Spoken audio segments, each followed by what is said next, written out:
Upon a very close scrutiny of the alleged references to Muhammad in the Bible as a prophet, they absolutely have no relation to the prophet of Muhammad, nor prophesy his coming. Muhammad is not mentioned in the Old Testament. Muhammad is not mentioned anywhere from Genesis to Revelation. Muhammad is God's true messenger. That's a joke.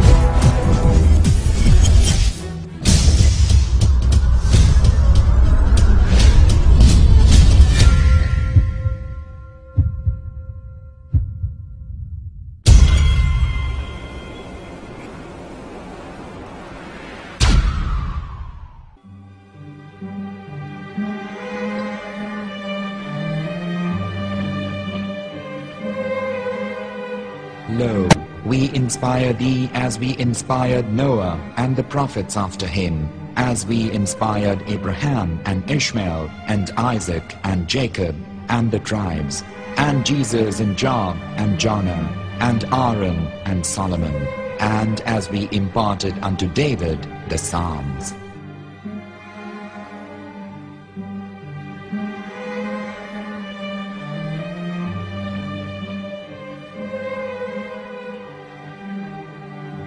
The verse we've just heard is from chapter 4 of the Quran. In the verse, God is affirming to humanity that Muhammad is indeed the recipient of a divine guidance, just as Noah, Abraham, and the rest of the prophets.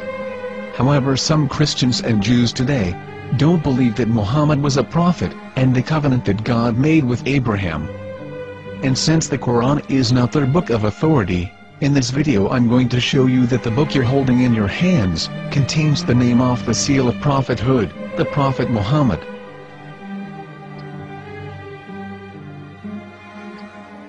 As known, the Old Testament was preserved in the Hebrew language. In the 5th chapter of the Shir HaShirim, which is one of the 5 Megillat or sacred scrolls that are part of the Hebrew Bible, or for short the Song of Solomon, as Christians know it today. That chapter is discussing someone. Jews will say it is discussing Solomon, while Christians will say it is discussing Jesus. Considering this is the Songs of Solomon, it would seem logical that it is discussing Solomon. The verses, describing this mystery man, have the narrator's speech conjugated in the feminine, meaning it is a woman who is describing this man. So it is possible that it is one of Solomon's wives discussing her husband Solomon. However, Christians assert that Jesus is being discussed, and that the chapter is describing a man who was not yet alive at that point. A prophecy.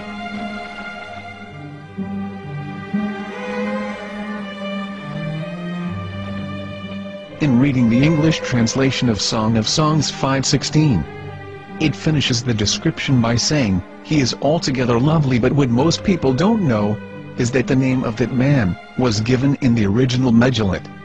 Here is verse 16, and how it is written in ancient Hebrew, before introducing the vowels, in the 8th century. From the Hebrew Bible, on scripturetext.com. Here is the word in question. This word is made of 4 letters.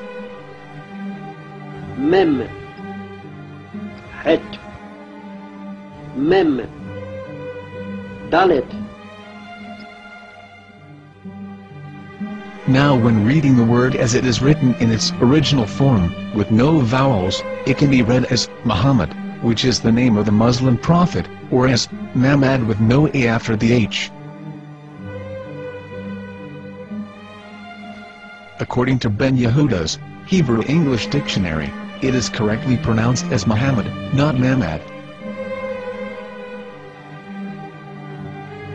So how we're going to know for sure if it's pronounced as Muhammad, the Muslim prophet, or as Mamad, a random Hebrew word? The only way is to give the verse to a rabbi, and say to him, "Please read."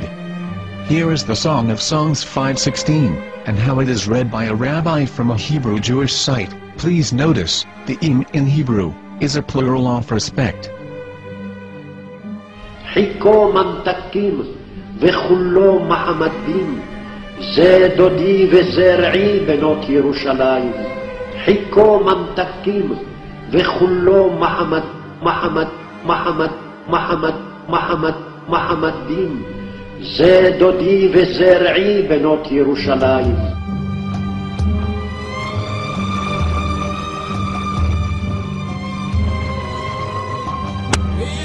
Coming out from the darkness, there are no other gods but God, and Muhammad is his messenger.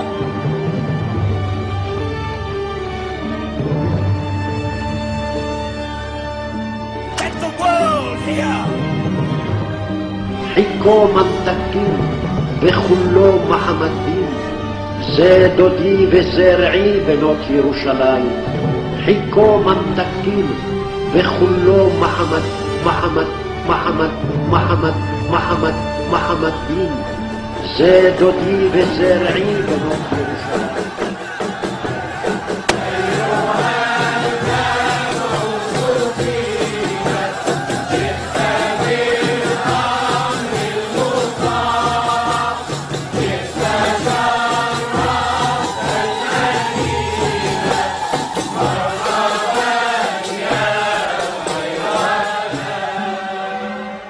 Here is the famous SDL translation tool, which includes a professional human translation, as well as an online translation. We're going to copy our Hebrew word of the Song of Songs, directly from the Jewish site. It's the same site, where you can hear the rabbi reading the verse in Hebrew. All links are in the description, so, we're going to copy the word and paste it, and ask, please translate. Are they going to translate the meaning of the name of that person? As the Bible translators did. Which is the praised and the lovely one, or are they going to keep the name as it is? Well, see it yourself. Here is the World Lingo Translator. The result is the same. It's Muhammad. We have no right. We have no right to translate names of people. Anybody. Your name should be retained. Mr. Black is Mr. Black, though he's white. You have no right to translate names of people. But they have been doing that. Muhammad they translated as altogether left.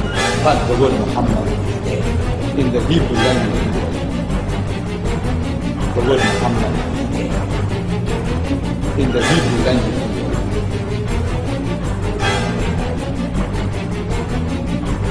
I will tell you a story from my own personal experience. Years ago, I used to spend every Sunday afternoon in a place called Speaker's Corner. And in my years down there, I got to know a Jewish rabbi. He was a very nice man. He used to listen to me, and he was always very polite and talked about Islam in a very nice way. And one day, during one of our conversations after some years, I thought that it was about time I should invite him to Islam. So I said to him, you know, my friend, we have been talking now for many years, and even you have admitted to me that Muhammad is a prophet. So why then do you not embrace Islam? He said to me, we Jews, we never change our religion. I said, but half of the rabbis of Medina became Muslim. He said, that is true, but still, we Jews never change our religion. I thought, what can I say to him? He looked at me and said, listen to me, my friend. God sent to us a prophet Moses, and we didn't even listen to him. Do you think we're going to listen to another prophet after him? From another tribe? From another people?